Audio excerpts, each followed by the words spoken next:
Hello, welcome to the channel and thanks for joining me. Today we're taking a look at this beautiful little machine that is the Sanyo M2400FG. Now this one hails all the way from around 1973, if the sources that I found are to be believed, which actually makes this thing a couple of years older than me and probably the oldest item I've featured on the channel. I did feature a Stereocast M2400 radio cassette a while ago, so do check that out if you haven't seen it already. But I absolutely love these little machines. I think they're fantastic. They're handsome, they're heavy, solid. I just think they're fantastic. And I've had this particular one for around, I don't know, a couple of years I guess, and it's been sat on the shelf gathering even more dust than was on it when I first received it. But I just fell in love with these sorts of things, and in fact I even bought the cassette only version, the M2000, and I've also got a spare one of these units as well, which actually I think was the first one I bought and had got damaged in the post, so it's got like a broken casing and stuff. But anyway, this one, it's lush. I think it's fantastic. It's got, you know, bright coloured buttons on there, the eject. I love the way the eject is just on the front there. It's just so pretty. Got a nice solid aluminium handle there with the padded vinyl sort of top on it, and just bright coloured buttons, and the most insanely amazing viewing window for the tuner as well. I just love that dial gauge, that big square one. It's fantastic. The only problem with it though, when I say the only problem, there are several problems with this one. One is that the aerial is broken, the tip is broken on there, so we're going to try and fix that today by replacing the aerial. Also, the battery indicator I think works, but it's been pressed into the case, so I'm not sure how they were originally bonded in, but I've got another one, as I say, that I can use as a reference, so we'll sort that out today. I think the radio works really nicely on this, and it's an AM/FM radio, and the little switch actually for AM and FM is on the rear case, and the top switch literally just changes from radio to tape, and not like a lot of the more modern machines that had the wavelength selector on the top main function switch. There's also a really cool microphone as well, which slots onto the side of this for handy storage, which I think is fabulous. But anyway, yeah, this thing is solid, it's heavy, it predates a lot of the ICs and stuff like that, so it's all, you know, genuine like electrolytics and transistors and what have you in there. Now, the only thing is, with being so small and handsome and heavy, is I think it's going to be a bit of a nightmare to service. And I know from having a poke around in these in the past that they are a bit of a handful, I think, inside. Now, to change the main drive belt on this, I think is literally 3 screws. I think there's 1 screw to open the back, 2 to remove the flywheel cover plate, and that's that. But unfortunately, there are separate belts for the sort of transition belts for fast forward and rewind, and I think those transport belts on here are have also perished, so I won't bother showing you the tape now, because suffice to say nothing happens. It sort of complains and squeals a bit, but nothing's happening at all, and I've got a feeling we've got to go in there and get stuck into the thick end of the belts on this, which really I think is going to be a nightmare. So this video is going to be, well, it'll be interesting if nothing else. I mean, I may or may not even get the job done at this rate, I'm not sure yet. So I think what we'll do then is crack it open, get it on a towel of destiny, see if we can get this thing apart, and yeah, let's see if we can get this tape mech working. Also, as I say, we're going to restore the aerial, going to replace that with a new one, and also see if we can get this battery indicator unit back in place as well. Right, okay then, let's go see if we can sort this out. So here we are at the rear of the unit then, and this is one of those models, a bit like even the later Sanyo Walkmans as it were, where the main drive belt can be really easy to replace, but the inner belts, which I guess weren't deemed to need replacing as often, really are hard work to get to. And you can literally change the main drive belt in 1 to 2 minutes probably on one of these. I think there are literally 3 screws, but as I say, we'll find out in a minute that the rest of it is a bit more awkward. Now, getting the back case off on this is actually really easy, or really difficult if you don't know how to do it. So I think that's why so many of them end up broken, because there's a certain knack to getting the back case off. So first up, we'll just remove this centre screw. I'm also just going to take the little microphone off as well. Right, all we do is we pull back on the top of the casing to detach it from the lid, as it were. and then pop it back and away, as easy as that. Right, here we go then. I told you it was a bit of a handful inside, didn't I? So to replace the belt, I'll literally just do that now to show you.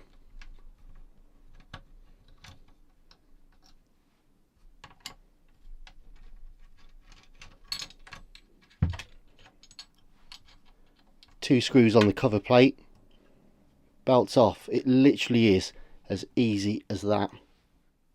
In fact, so easy was the belt to remove, I've just put it back on to show you the state it was actually in.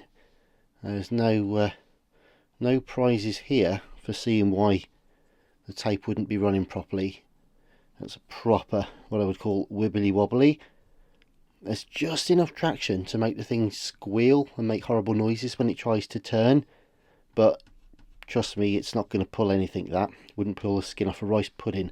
So yeah, it's quite a thick belt actually. It's probably a 1.2. Yeah, I reckon it's a 1.2mm cross section. But anyway, as I say, that's the actual drive pulley belt. Of course, the motor's just there. Power transformer with fuse is just there. There's your AM FM switch.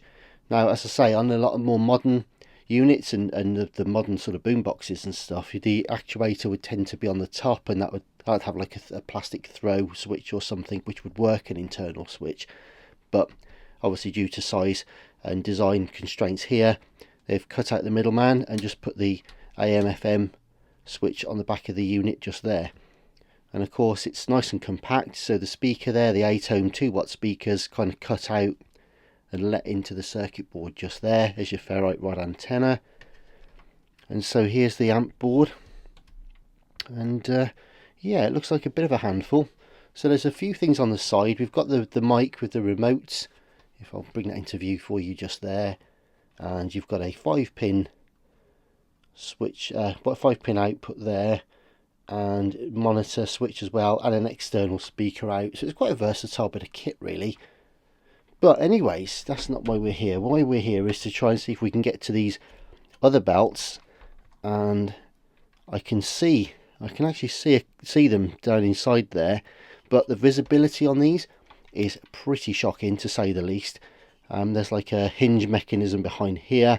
I think we've got to get this whole board out to the side, and possibly even get the entire sort of internal chassis out and all that sort of stuff.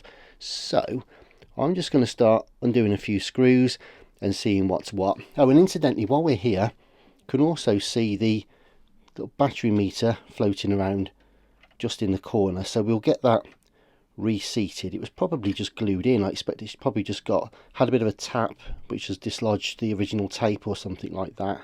So that'll be okay. And we also said we've got to replace the aerial, didn't we? So let's have a look. There's an antenna screw right on the bottom, I think, which is going to let that out. So if we can trace where the antenna lead goes, we'll probably desolder it from the board and then do the same on the spares unit and get that in. Righty ho, here we go then.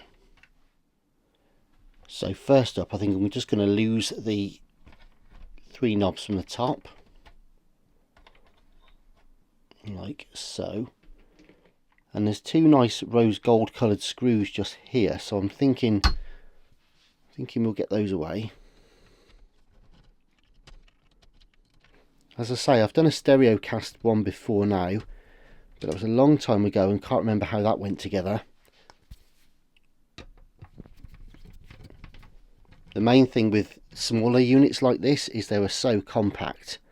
I mean, they weigh an absolute ton because everything is crammed in here. So the main thing I think is just to be careful. Take photos beforehand if you need to, just so as you know how the cables go, because I've got a feeling some of these are going to get a bit tight when we put them back in. Right, okay, what have we got here then? Let's have a look.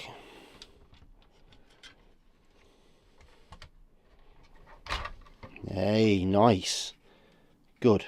Right, be steady because it's going to be connected by the speakers still. Rightio. Okay, so right, let's have a look.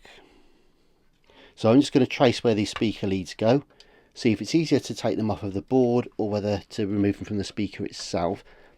and we'll go from there. So where do those speakers go? I think for now I'm just going to take them off the actual speaker, because also I can then detach the solder point from the aerial as well. Then we can get that whole aerial away and look at this tape mech.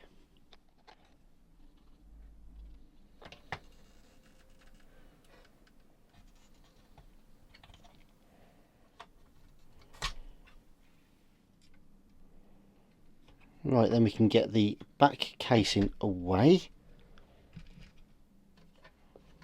So as I say, in there you've got your speaker, of course, aerial running down through the side just there, and then your little ejector mechanism with your corresponding springs and stuff. So yeah, as I say, this thing's 50 years old now, just over, so it'd be nice to give it a good clean in here, get that aerial out. Yeah, I'm making some progress. And here's the main crux of the situation then, I guess. So obviously a battery compartment there, radio board that we've already seen, and everything that goes with that. Obviously your amp circuitry and stuff that side, so we've seen that. But then over this side then, here's where it gets fun. So we have got ourselves obviously the motor just there. The dial cord arrangement looks pretty complex on this. I wouldn't want to break that cable, that's for sure. So we'll leave that intact. Now, as for the mech itself, quite nice actually. Decent piece of plastic that runs across the actual carriage for the chassis, as it were, here. But then we've got some nice metal plates screwed to that. Quite big spindles just there. Heads look fairly clean. They do need a clean, but they're not too bad. Capstan looks pretty good. The pinch roller itself needs a decent clean. There's definitely signs of ferrite sort of strip all around that, so that will need a decent clean, but we'll do that in a minute anyway. But really I think what I'm trying to do at the moment is just ascertain exactly what these other little pulleys are doing inside. So I'm just going to have a poke around here a minute and just see if I can get any inkling at all as to which way the belts run, and indeed exactly how many there are, because it looks rather complex under there. And I've got a feeling that once this flywheel comes out, we're going to have ourselves a little can of worms under there. Right, okay then, let's start taking some screws out. Also, I think I might see if I can remove this side plate as well, and see if that'll allow us to move the actual board out. Yeah, it's just going to be suck it and see, I think. Just start carefully removing a few screws, seeing what comes loose, I think. But first I'm going to try the low-hanging fruit, I think. So I'm just going to get rid of this aerial. Right, that's the screw. Get that away. Right, there's the aerial itself. As I say, it's pretty much intact. I mean, it does retract. You can see it's pretty good still, and it did work. But in fact, there's a tiny. I just realised it's actually a tiny thread on the end. I bet you won't even see that. It's actually a tiny thread. So I could probably have just stolen the tip off of the other one without having to do that. Right, but anyway, let me just get in here. And there's a little spade. There's a little spade that obviously gets trapped down by the aerial, and that's the tag, the solder tag for the actual antenna wire. So, oh well, it's out now. We'll give that a bit of a clean in a bit, put everything else to one side, because I really want to start looking at these belts, see what we can do with that. Right, here we are back at the mothership then. So I'm just going to get this belt back off.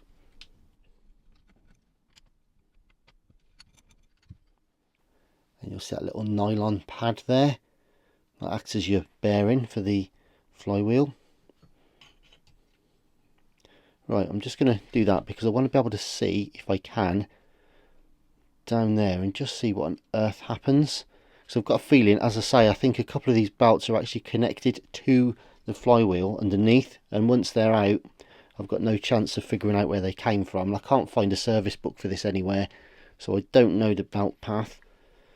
But what I might just do is slide off the little oil washer there from the flywheel, so at least now I can lift it, not with impunity, but I can certainly start to have a peek and a nose and see if I can figure it all out. I've honestly got no idea. I can't fathom all of that out from there, to be fair, so I'm just gonna go for it, I think. Just gonna have to be brave. Right, so we've got a screw there that comes out from the circuit board. Do we have any more? Right, let's just start getting some of these cable ties away a minute. I've got a feeling it's already gone horribly wrong inside there. Just to give me a bit more access, I think it's probably just a cover plate for the AC inlet. Okay. Yeah, so we don't need to get rid of that, but just might make life a little bit easier.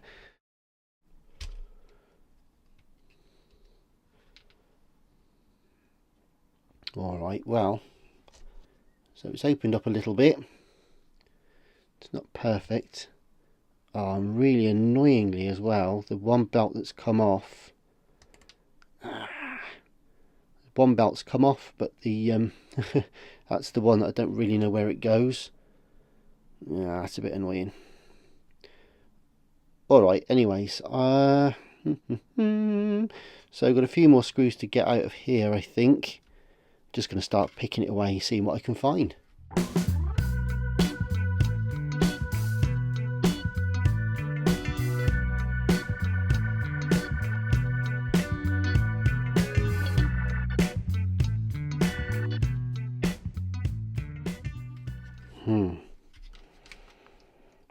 Okay, still a bit of a nightmare, to be honest. Still a bit of a nightmare. Right, well, I'm going for it.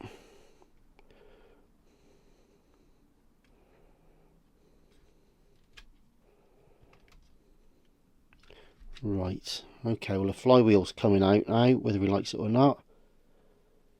Wow. So I'm just going to get that into focus. So obviously you've got your main drive belt on the larger bit there, then you've got your two belts that go underneath as well. Just holding this steady with my other hand, because this particular one, right, that's a smaller belt. So the small belt goes on the top. How does that come out? Well, there's the easy one. I'm confused. Right, none, because this won't come out, I don't think. Oh man, does that mean that's got to go out through the front, through the spindle hole? Yes. Right, okay. Well, the belts are off. The belts are off, but blimey. They actually don't look in bad condition, to be fair. They must have really just been on the verge of slipping. Oh, I can see the pulleys now. But that's a nightmare. So this whole plate here, oh, unless I have to remove part of the mech. It's really weird. The spindles, sorry, you can't see any of that. Basically, the spindles are both mounted on a plate here, but that plate in turn is then held down by, or prevented from moving by, one of the mechanism springs. So does that have to come away? It's kind of bent around it, so it's not supposed to come away. Oh, flipping heck, man. Oh, what a nightmare. I don't know if I'm ever going to get this back together again.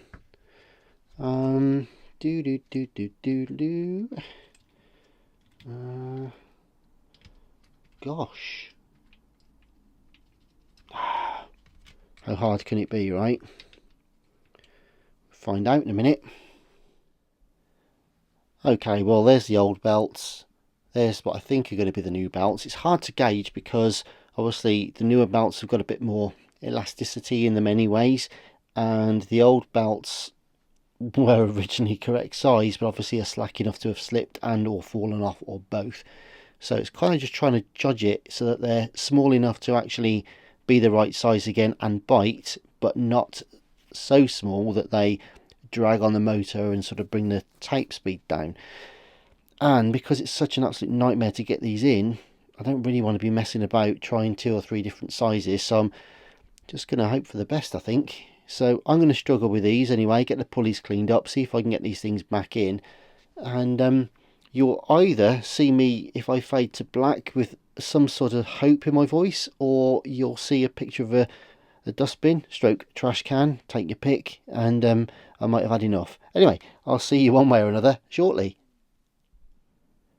I'm actually in a halfway house now. I've managed to get both belts on, I think, onto the correct pulleys, and I'm using the capstan bearing, as it were, as the temporary holding place for me. And my plan is to try and drop these down and put the belts over the flywheel as I do it. Whether it's going to work is anybody's guess, but yeah, that's my plan. Well, I think I've done it. I'm not counting my chickens yet though. I think I'm gonna try and screw this down first before I declare it a success.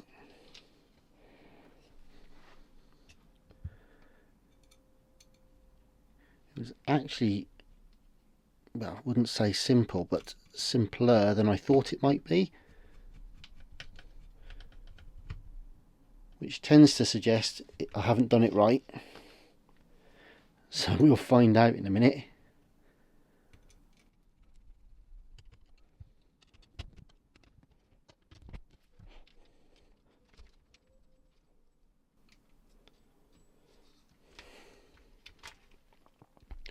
Right, okay.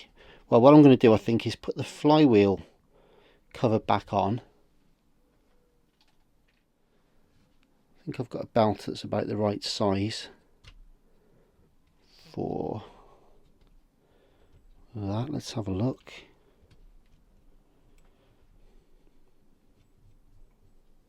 Yeah, that's fine. Right, I'm going to get this flywheel cover on a minute.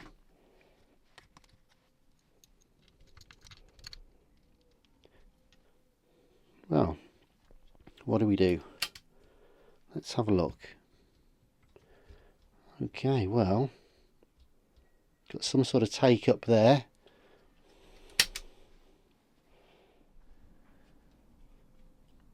Well, I've got it all back together again, and I don't know, it's working. I think I can get it to work on play.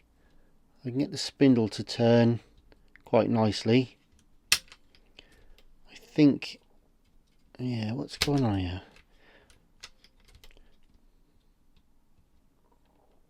I can get some things to work and not others, and I've tried a couple of different size belts, to be fair, and yeah, I'm still not 100% convinced I've got that pulley the right way round.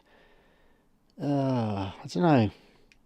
I think what I might just do is get it all back in the chassis, have a look, see what works, see what doesn't. If we can get it to play, that'll be something, because it wouldn't even do that before. So let's get it back in, I think. Before we get it back into the case, I'm just going to give it a quick wipe, so get rid of, what, 50 years worth of grime from the inside, and yeah, just give her a bit of a spruce up. We'll polish up the outside when we get it back together again. Well, let's get this back together a bit. I'm just going to see if I can drop this aerial through.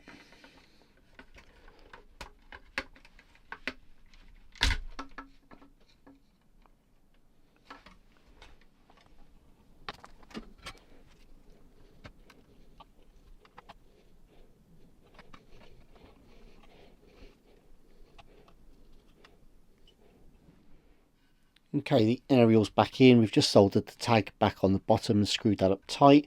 Put a nice bit of decent tape as well up there, as it would have had originally, just to stop it from rotating during use. And we've got the speakers soldered back into position now. So we'll try and lower this back into the cage.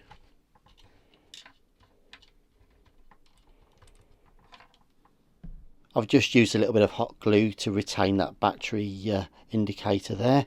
So all that remains, I think, is to get the back cover on, screw it down, get the knobs on, give it a clean, and see if any of this works.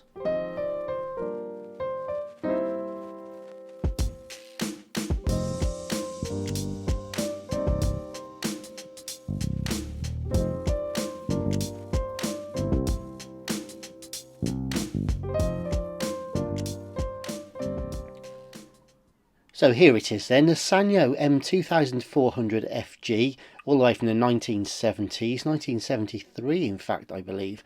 So I've got to be honest, not my finest hour, and I think it's still got as many problems as when I started, but it's been a nice excuse to crack it open and do a bit of a show and tell and see what it's like inside, hasn't it? So that's good stuff.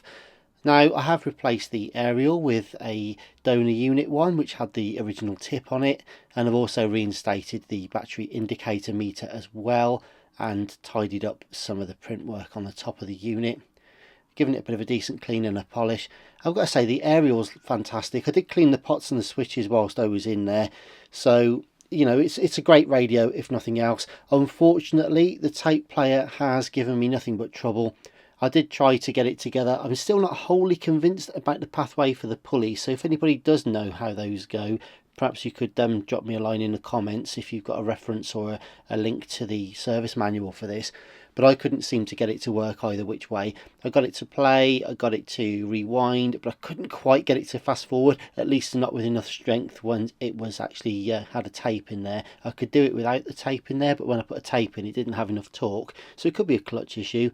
But then off camera I also did exactly the same with my donor unit to see if I could get that to fire up, with a view to actually replacing it with this one, and that had the same issue, so it may be the pulley path or something like that.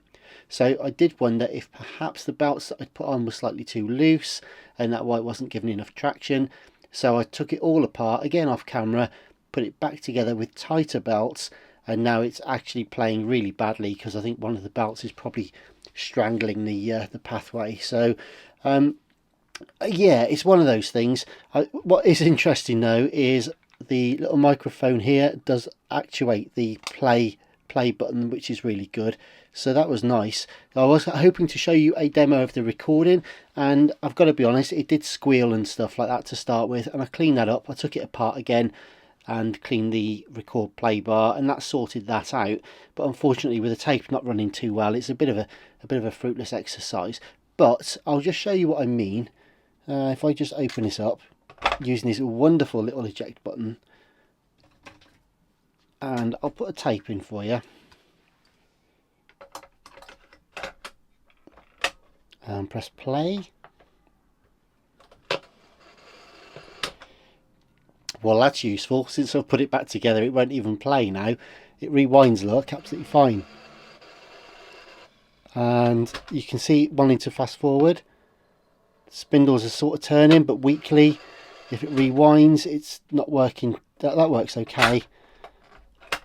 I'm talking in tongues a little bit here, but just trying to get this to work. Yeah, for some reason that's stopped entirely now. It was working absolutely fine all day, and it's just taken the opportunity to stop on me. So that'll be something silly, I'm sure. But anyway, let's at least look at the radio. Have a little listen to that for a minute.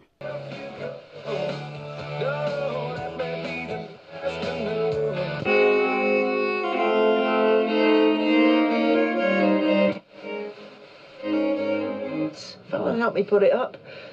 And Wayne really went to town with the passion. Did you take some photos?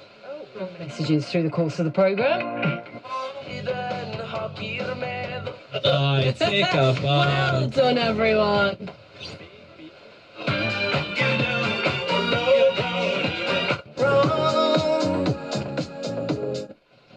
Baby, I would never So there's the radio working. The AM works as well as the FM, to be honest, and I think just whilst I was doing that, by the way, the lights were off because it interferes with the FM reception in this room, but I've just realised why the play doesn't work, and I think it's because if I press play now, as before, it wasn't turning. Like a fool, I've already got the microphone, well, the remote control plugged in, and it was set to off, so if I turn that on, it should make the tape start to work, like so. And off, and back on, and I'll just see if I can find some actual music on this tape. Play, and stop.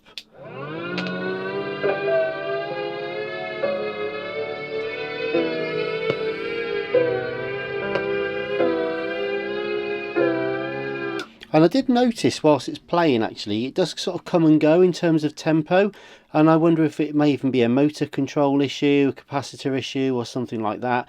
So it's work in progress, this one, but suffice it to say, as far as the tape player is concerned at the moment, it goes from anywhere from bad to downright awful. It does rewind, but it doesn't fast forward very well.